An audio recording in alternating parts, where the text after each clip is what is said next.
தண்ணீர் வெந்நீரானாலும் நெருப்பை அணைக்கும். இது பழமொழி. தண்ணீர் நெருப்பை அணைக்கும். அதை வெந்நீராக்கினாலும் அதுவும் நெருப்பை அணைக்கும். அதுதான் தண்ணீருடைய பண்பு.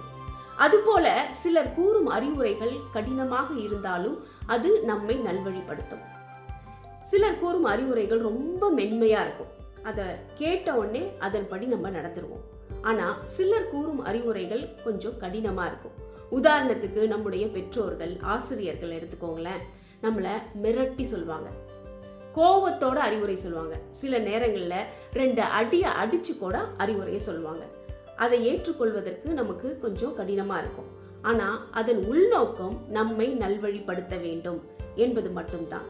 இதைத்தான் தண்ணீர் வெந்நீரானாலும் நெருப்பை அணைக்கும். அதுபோல பிறர் கூறும் அறிவுரைகள் கடினமாக இருந்தாலும் அது நம்மை நல்வழிப்படுத்தும்.